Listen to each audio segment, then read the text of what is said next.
Hillary, were you with your dad when he caught this? Yes. Well, what happened? You tell me the story. Well, I was fishing for some pike, and so was my dad.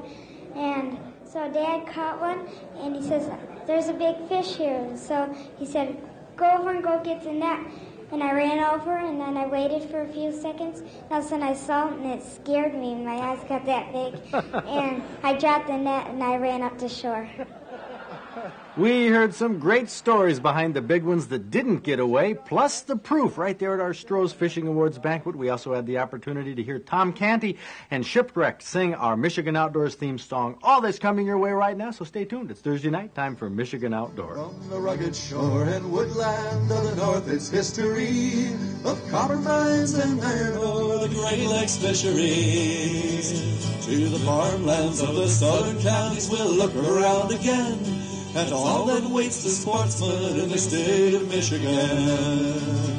And sometimes when the moon brings out the diamonds in the snow, and the stillness of the forest lies encased in Arctic cold, the wind might whisper through the trees, listen if you can, it tells you of the beauty in the state of Michigan. In the state of Michigan.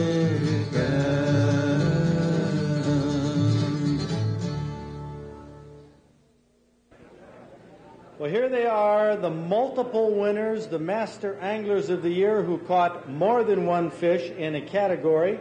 Some of them some real whoppers. Michael Miller, you caught the second largest largemouth bass. What was your other fish? A carp. A carp. Michael Miller was one of a handful of master anglers who caught more than one species. Mike Unger took the #1 bluegill, 2.5 pounds, and a channel cat. John Hook caught a white bass and 4 9-pound-plus walleye from the Ausable River. Tony Tannery from Detroit fishes the Detroit River and Lake St. Clair. He caught 8 trophies: white bass, freshwater drum, smallmouth bass, and mooneye. Andy Keebler, who collects more patches than anybody, who turned in more master angler fish than anybody. Can you run down the categories? Well, let's see. There was salmon and coho salmon, rock bass, smallmouth, white bass, perch, bluegill, and multiples in there. Well, Andy Keebler caught 13 fish altogether, more species and more total Stroh's Fishing Awards than anyone else, making him our trophy angler of the year. But all the anglers were in the spotlight. The crowd saw some big fish, everything from a 2.5-pound bluegill up to the big muskie taken by Nick Nichols of Bel Air. Look at the size of the... Whoa! That's a heavy one. What did this weigh, Nick? 47 and 12 ounces. Almost 50 pounds. Almost 50-pound muskie right here.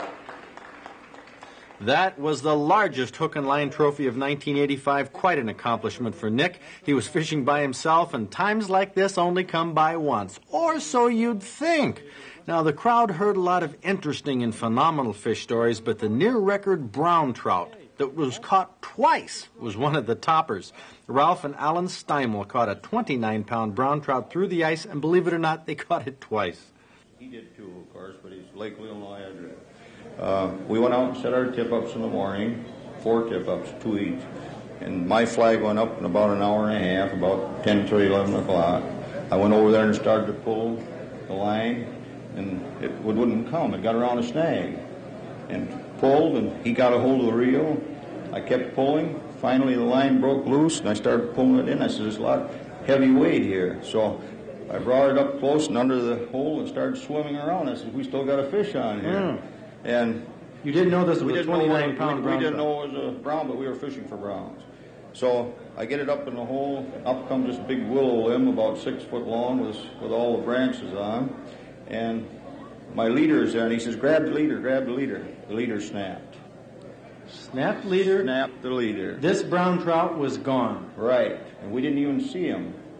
So after that, my line is broke. My other tip-up said, he says, you want to put your line back in there? I says, no. He says, I'll go get mine and bring it over. So okay, now, let's switch over for the rest of the story to Alan Steimel. Well, at the same time that this fish was on, my flag was up, and I went over right after he lost this fish, and I seen that the smell had tripped my flag. So I picked him up after I talked to him, and he said he wasn't going to reset, and I brought it back, and I set my tip up in his hole, and we walked away, and we got back, maybe 50 feet, and I looked back, and I said, that flag's up. I said, you better go take it. And he said, well, it's your tip up. He says, I can't pull a fish up on your tip up. So he says, you take him. Of course, he didn't know he was this big either. So I went and I started pulling him in, and he had told me it was a big fish, and I thought that willow limb he had on was making him feel heavier. But then I could tell the fish was really heavy. And I fought him probably 10 minutes, and he came straight up, and my dad here, he gaffed him with right in the Brought gill. him up on the ice. The question is, how do you know it was the same fish? Had two lines hanging out of his mouth. Was hanging out of his mouth. Your leader was hanging out of his my mouth. leader was hanging out of his mouth. We got them both at home yet, both leaders. One hungry brown trout ate one smelt too many. Yeah. What a great story. Listed as the world record for brown trout through the ice. Through the ice. The world record. Hey, right here on this stage, Ralph and Alan Steimel from Sutton's Bay. Congratulations. Handshakes also came from the DNR's Ned Fogel and from Tom Anderson of the Natural Resources Commission. They wanted to come up all together. The reason they did is because we have a fellow watching from Winnipeg, Manitoba. Brother Arnold, right? Right. You haven't seen him in how long? 20 years. 20 years? 20 years. Well, Brother Arnold and all you people from Canada who are watching this right now, these were taken off New Buffalo. These are what we in Michigan called Skamanius steelheads. What does that mean? It's a rainbow trout. That does what? That really fights. That really fights. Okay, it also spawns in the summer. Exactly. Comes yes. back up the streams. They're longer and narrower than most steelhead, but they battle. They're aerial, spectacular, come right out of the water. Let's see here. We have the 41st largest steelhead of 1985, Ken Walenzik. Hold it up there, Ken. Scott, why don't you move by your dad there? Ken Walenzik got the 41st largest. They were all fishing together, same boat, same day, out with Captain Skip Stafford.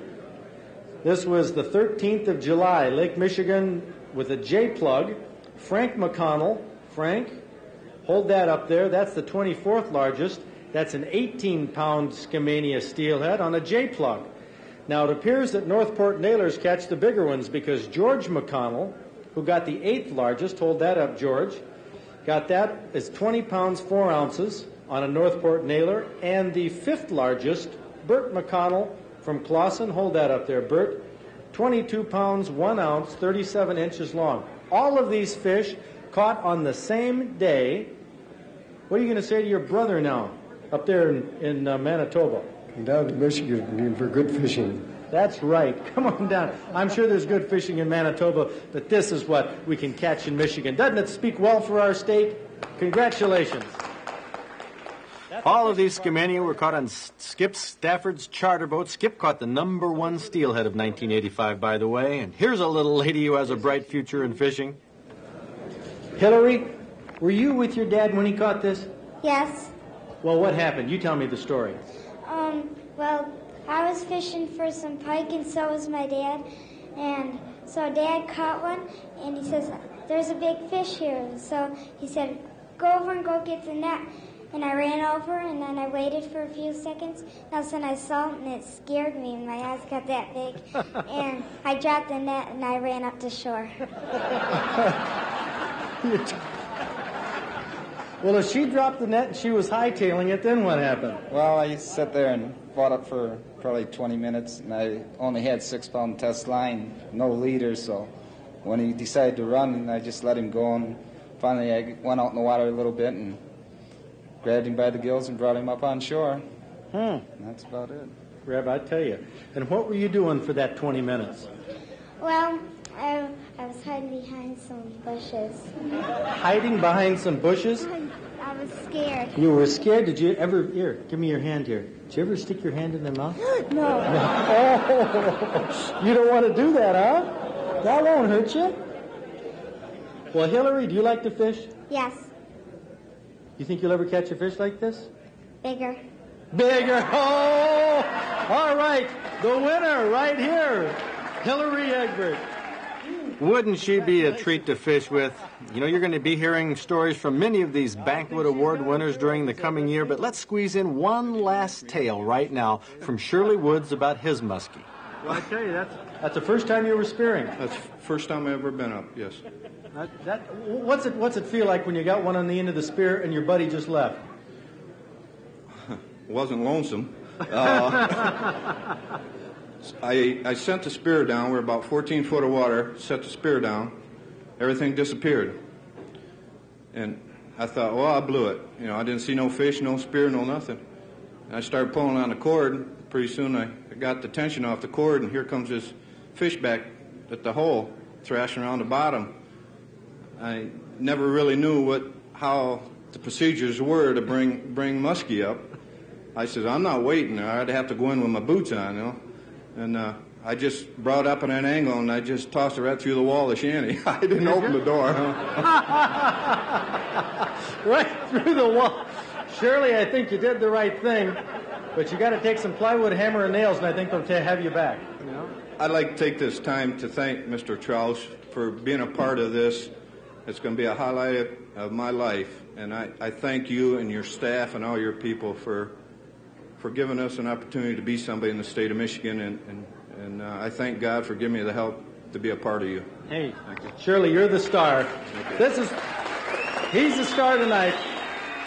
Well, every angler at the banquet was a star, whether they caught a lot of fish or if they caught a big fish or a big crappie. They all made our lives brighter, and all of them are winners in the world of fishing in Michigan Outdoors.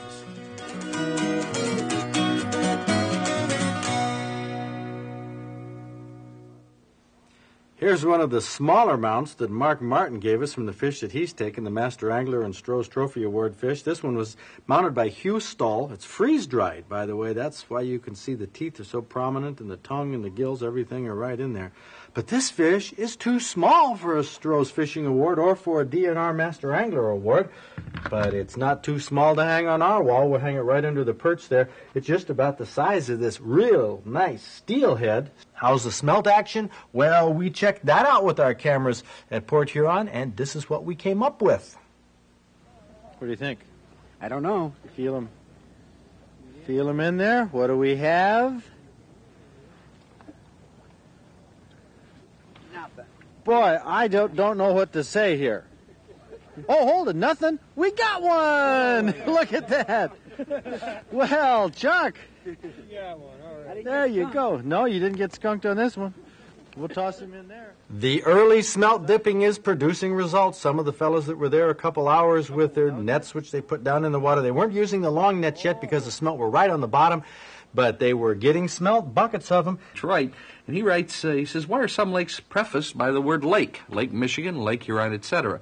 And other words are suffixed by the word lake, Houghton Lake, Higgins Lake, etc. This has been bugging me for quite a while. Well, Larry, it has to do with the origin of the word. Now, if the word came from a French or Indian derivation, as many of our lakes were named from the French or Indian settlers, they would have the word lake first. And if English-speaking people came in and they said, Houghton Lake, then that would be called, lake would be put after the word, because that's in the English language, lake is put afterwards. Now, there's some other confusing words, too, pronunciations like Mackinac. Have you ever been concerned about that or confused about that? Well, above the straits, everything named Mackinac will be spelled with an AC on the end, but pronounced Mackinac. That's because the French settled north of the straits, and they named everything in their spelling. South of the straits, the English people were inhabiting, and they spelled everything with a W, but they both pronounce it Mackinac. But notice that the next time you're crossing the straits, the spelling changes, and that's the derivation of that. Now, let's have an easy question here with turkey season coming up with this question in our outdoor quiz. What's the longest trophy wild turkey beard on record? Mac Hubbard of Alabama brought home a real trophy gobbler in 1982. Its beard measured 14 1/4 inches and was taken in the Tuscaloosa National Forest. Sure doesn't look like much here, Kath. Of course, we don't have the sauce on it yet. This is a trout right here, rainbow trout. And what we're eating, this is a Urbig fish recipe that I've told you about before. Right. That I got you to cook up. Yes. A lot of ingredients, but it is worth it. Every bit of it is worth it. It's got bay leaves, whole black peppers, the peppercorns rather than ground pepper. Salt, fresh parsley, which really makes a difference in this recipe. Wine vinegar, which I haven't used too much in recipes. I'm going to add that to a half a cup of water to make a whole cup. You're going to marinate the fish in this. Well, it's a 50-50. That's right. Yeah, doesn't have to, it could be more than a cup. Mm-hmm. Okay. All you need is 4 peppercorns, 2 bay leaves, and want to half those. And this is just for your marinade. It calls for shallot, and I use green onion. Well, shallots and green onions Same. are pretty much the same. Right. And fresh parsley sprigs. Oh, there's that char. Now this, Bob, I caught this in Iceland last the end of August, 1st of September. We're going to tell about that trip next week here on the show. But that char is pink flesh. Oh, very good. That's a pretty good sized one. But you know, Kath, the problem that I have with using a marinade with fish like that is that they're so wide that you have to make a lot of that marinade. So what I did with these is butterfly the fillets. It makes a big difference, too. And it really isn't that difficult to take the bones out of a trout, take all of the bones, the rib bones and the backbone out. Looks like it all comes out in one nice, easy piece. Yeah, you just fiddle with it a little bit with your knife, get in behind the rib cage and down along the backbone there, and you can leave it attached at the bottom. It makes for a lot faster and quicker eating, too. Yeah, yeah, it does. But there, so you see, I just take the backbone out and cut the tail off, and I think a lot of people find that maybe a little more pleasant to look at. And there it is. It looks, yeah, it does. I agree. And the meat holds to the skin like that. And it sits down in the marinade lower than if the bones are there. So you can do this with streamed trout? Yeah, you could, just about anything. Okay, now this is going to marinate overnight, and you do want to turn it quite often, just so the marinade goes all the way through that. Okay, then it's got a stuffing.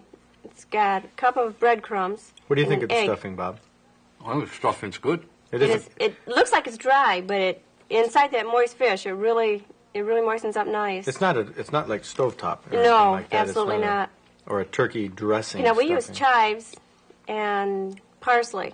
Now there's the chives. Hey, now chives, we don't see those enough in recipes. No, that's right. And they do have an delicate onion flavor to them. Well, you can use onion tops. I often use onion tops as a substitute for chives. And salt and pepper to your stuffing. You're going to actually stuff the cavity of your fish. Now, you could use this, by the way, I think, with any type of fish. You could make up the stuffing. Well, you could do that with salmon, with a fillet, and put it on the bottom and put your salmon on, and then more stuffing on top. So, like you say, it could be used with any kind. I put quite a bit in these cavities of these. Well, they help soak up the oil. That's right. It soaks up the oil and the butter a little bit, and it's a good flavor in itself with those spices. And I would just brush the tops of these with butter. Don't want a whole lot. And you're going to cover it with aluminum foil and bake it. For how long? 20 minutes is all it takes at 350. Well, these delicate little trout, fish, so many people overcook fish. Way overcook fish. And they dry out, and they're just not as good. Now, the marinade you're going to save and strain it, and put some lemon sections in it and more parsley. And one of my favorite ingredients coming up, which I think is great with lemon, butter, and capers. There they are. They actually are hard when they first come off the bush, and then they soften up in the vinegar solution that they're packed in. Well, I don't know if Bob got any of this sauce on his. Pour it on. And we're going to take this right here and pour it on our fish. This is the way you serve this. This is the vinegar topping with the capers. You heat your sauce up. Where are those capers? There they are down in the bottom. These were frozen since I caught them last August. I didn't put them in water or anything, and I pan-fried them the other night. Ooh, great. Oh, I bet. They seemed, I don't know why, if they retain their flavor better than our native trout. The flesh is more like a... But this herb-baked fish has a lot of ingredients and appears to have a lot of steps. This baby's sliding right down there on the plate. Boy, it sure doesn't look like much. How disappointing. But it sure tastes good. Oh, it is. Very, very good. And it's easy to make. Herb-baked fish.